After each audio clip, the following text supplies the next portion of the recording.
On today's episode of Dating Atlanta Women, there might not be no more Duck. Alright, so boom, Duck plays a sport. I can't say which one, of course, but she plays a sport. Me, being the good supportive person that I am, was there recording Duck play her sport with Duck's phone. In the middle of me recording a play, a FaceTime phone call comes through. Guess who it is? It's her ex. I checked the time. It's 8 p.m.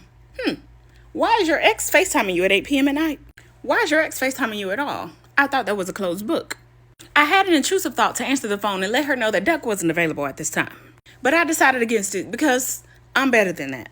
I made a mental note and put it on the back burner. I wasn't going to bring it up tonight because we were supposed to go out. We had gotten tickets for a party that night, and I wasn't finna ruin the night with this conversation because we were well overdue for a good night out. We're at the crib now. I'm getting ready. She's showering, but her phone is blowing up. Text messages. She gets out the shower, and first thing she does is answer all her messages. And the intrusive thought came through and said, ask who she's texting. So I said, dang, you got the hotline tonight. Who's been blowing you up? Duck responded, I'm just texting my mom back. She put her phone down, walked away. Her phone dinged again. She came back to the phone, sent a text, put it down, walked away. Her phone dinged again. As a joke, I say, dang, shouldn't your mama be asleep at this time of night? Why is she blowing your phone up? Duck says, no, this time it was my friend Peaches. And I go, well, since we're kind of in a rush to get ready, can you not text Peaches back in the meantime while you get ready so that you can stop being distracted?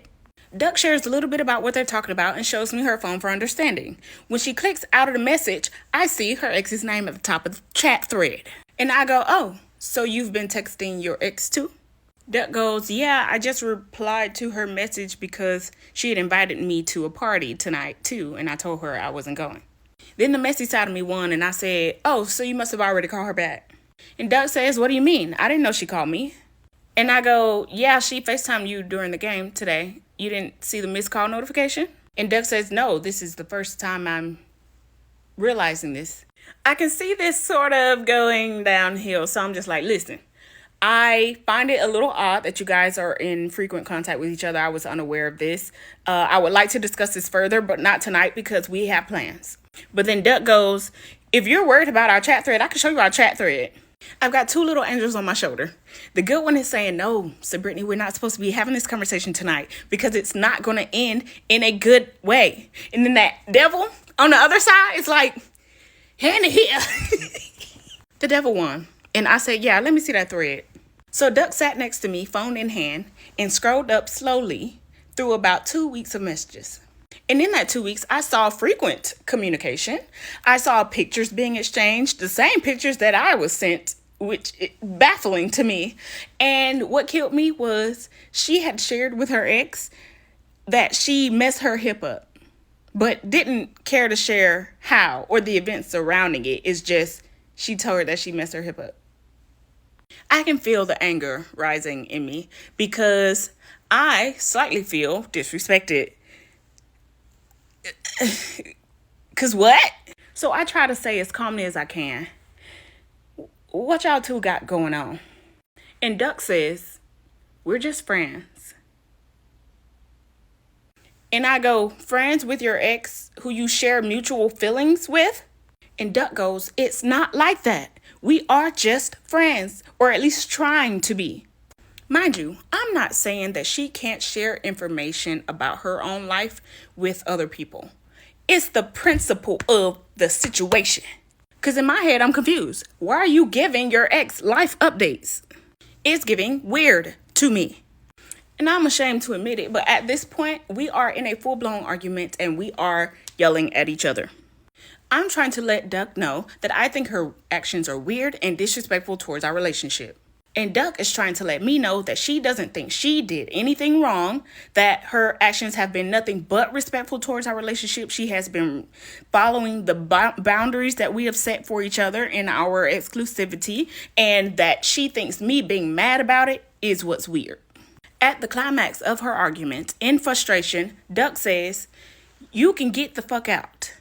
And I go immediately silent. In my head, I'm like, oh, that'll do it. You don't have to worry about me. You don't have to worry about me.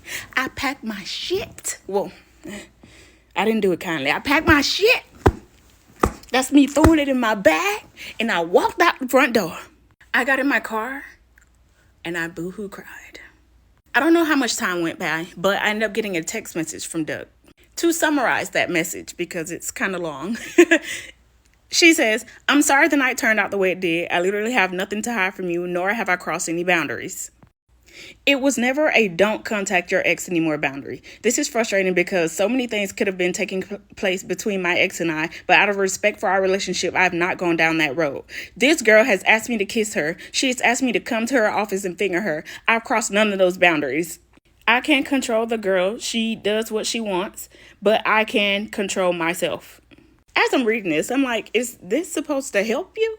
Because it's only pissing me off more.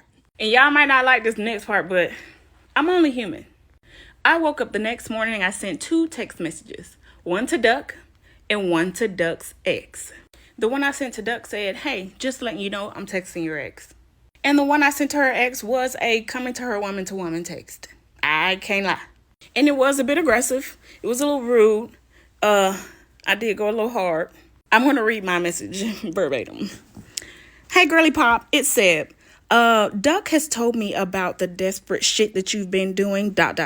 which baffles me because I've been nothing but nice. So I'm texting you, comma, a part of the problem, comma, to ask if you are going to continue to be a problem. Because if so, you can see me at any time and we can have a conversation, ...